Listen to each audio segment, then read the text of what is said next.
After looking at the 2 bathrooms, the Lunara was thoughtful for a moment. Why 2 in the hallway and 1 in their room? The dining table was decorated with a white tablecloth, and the top layer was knit with a flowery design. He pulled a chair and sat down.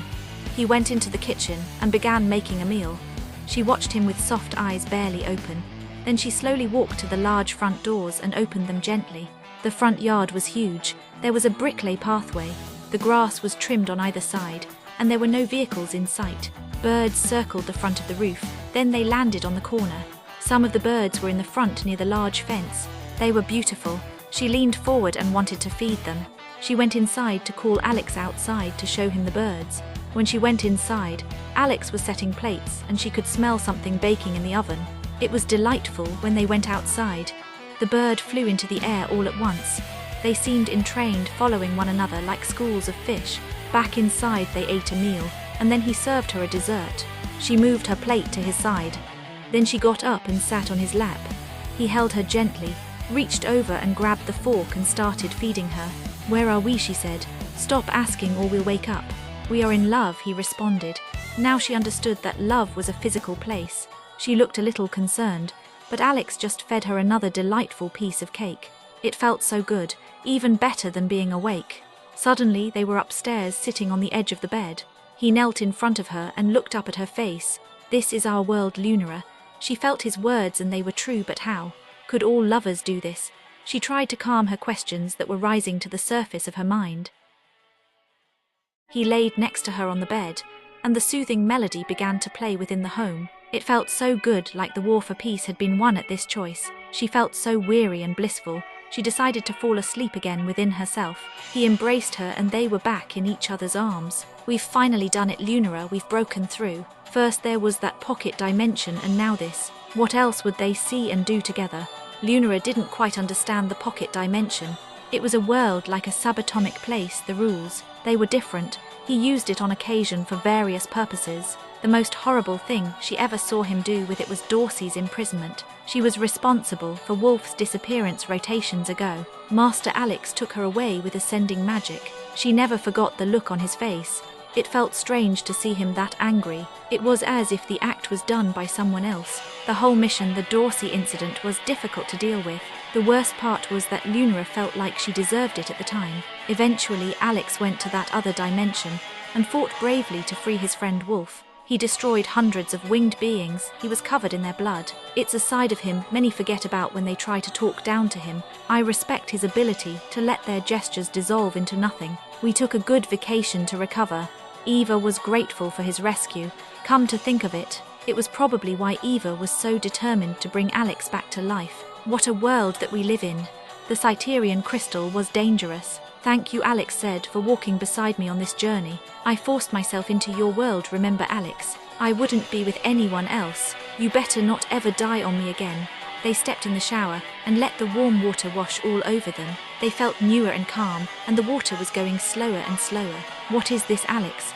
Will we visit this world every time with the strength of our love? I'm starting to like this world better than the one we came from. No chaos or ringing communicators. There's no way to know which one we're in." Sometime later, the two of them lay awake in a waking state of consciousness. Sometime in the future, the Selfmasters were on a rescue mission. A peaceful world was in danger. Planet June's solar system. "So, how did the two of you discover this place?" said Wolf. "Oh, we travelled here on occasion with our astral forms after a cuddle session." Master Lunara knew it would be too much information for Wolf, but she loved watching the magic user squirm upon the uncomfortable topic. "Okay," said Wolf. "Well, that took quite a turn." Wolf's pale face began to turn red. He seemed to sink in the spacecraft's chair. "He's uncomfortable with romance," Lunara said. "Eva. He was probably raised in one of those limiting belief systems. It's why he struggles to make me happy." "Oh, that's not the reason," said Wolf. "You're ugly, Eva."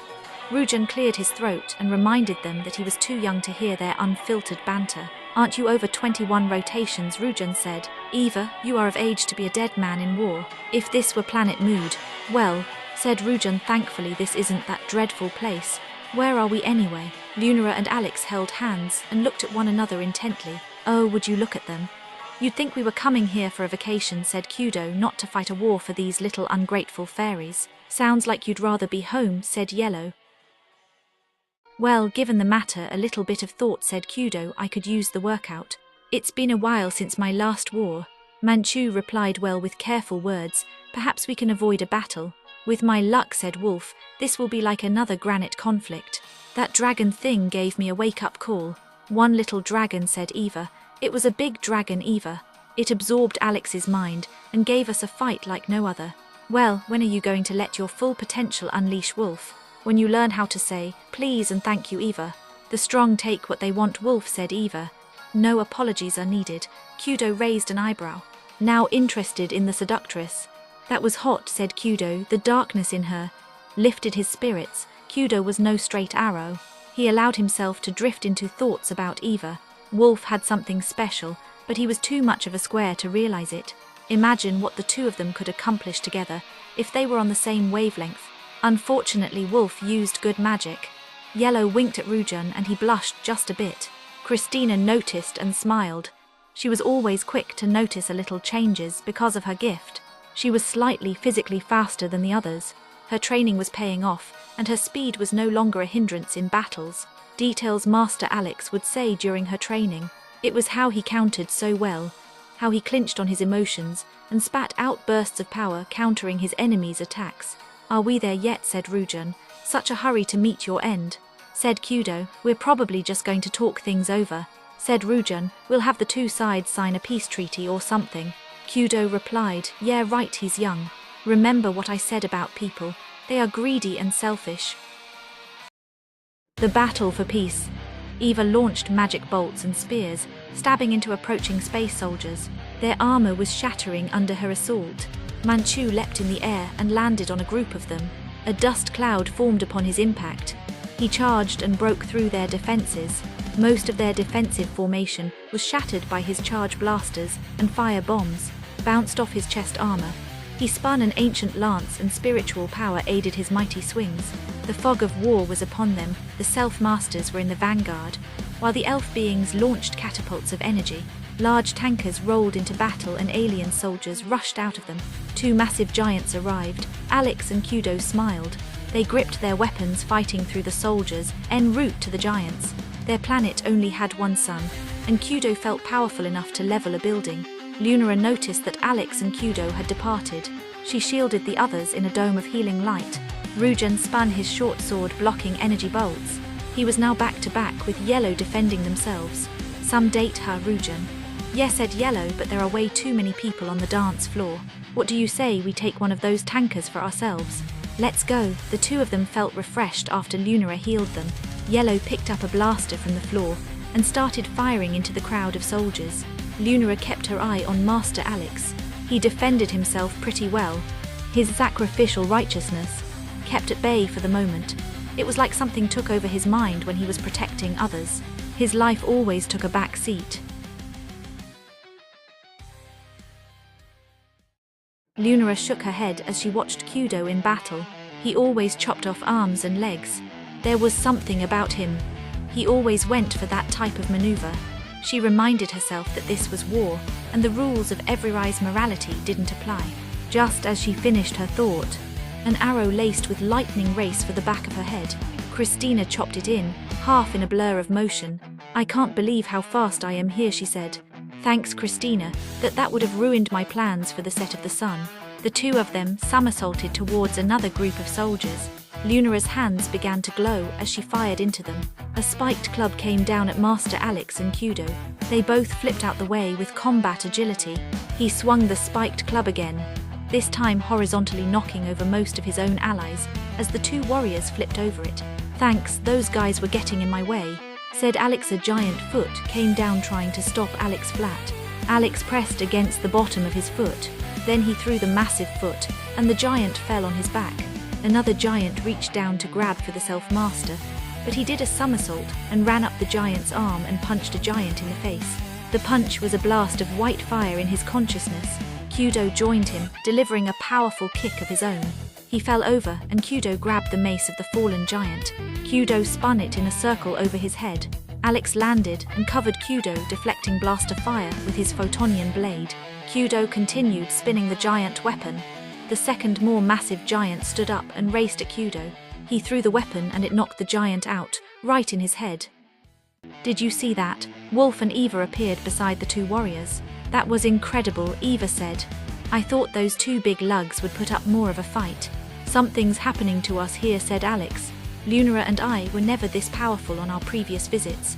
I doubt the two of you were engaged in combat before, said Eva. Wolf lifted his hands and 20 soldiers rose into the air. Then he clapped his hands together, and all of them slammed together. He forcefully spread his hands apart, and all of them flew apart, landing painfully. Kudo began to laugh at them. This is crazy, I love it here, he said. In the distance, the others were gaining ground, flooring soldiers left and right. There was roughly 20 more minutes of this one-sided battle. The soldiers finally decided to flee. The Selfmasters regrouped and took an inventory of their injuries. They looked around to see the elves were mostly in good standing, only a few casualties. Kudo noticed that they seemed exhausted though. A tanker rolled up on the group, and everyone braced themselves for an attack. The doors opened, and Rujan and Yellow stepped out. This thing is cool, said Yellow. I definitely need one of these. Maybe I can get IQ to build me one, said Rujan. Just send him a photo. That's a good idea, babe, said Yellow. Christina ran up to them. So are we going home now? I have so much to do back home. I hear you, said Alex. As soon as we talk to their crown leader, we can wrap. Master Alex paused, and Kudo felt the darkness as well. It was like the times of 25 rotations ago. The energy ran through their feet, and it surrounded their entire body. Lunara looked at Alex as a black ship came down. The doors slid open, and a landing platform stretched forward. A massive alien stepped forward. I watched your little skirmish with these weaklings. It was a lucky victory at best. Who are you, said Master Alex. My name is of no importance to you. You will soon be dead anyway, unless you kneel before us and do our bidding. I don't think so, said Alex. We are masters of ourselves. More alien warriors stepped out. Perhaps now you will change your mind, said the commander. This is my crew. Odd-looking beings stepped forward. This planet is part of a network of worlds ruled by Goron's legacy. Wait, what? Said Kudo. So you're his offspring, and you think you can bully us? Goron's legacy. We've met the guy, and frankly, he's already been dealt with. Who are you really? Said Master Alex. Goron has no children. I can assure you that he does, said the commander, and this world is his. No longer are you to aid the elves, nor are you able to remain on this planet without our permission. Kudo became annoyed. Alex, you're just gonna let this big idiot tell us what to do? Hey, Prince of Idiots, we won't let you endanger this world or any other. So tell your hard-headed alien father to go back to where he came from. The commander looked at the Selfmasters and thought enslaving them would be a good idea. Alex seemed to feel his intentions. The son of Goron was heartless. Alex looked at Yellow and Rujan and said, get in the tanker. The rest of you take battle positions. I will battle the leader, said Alex.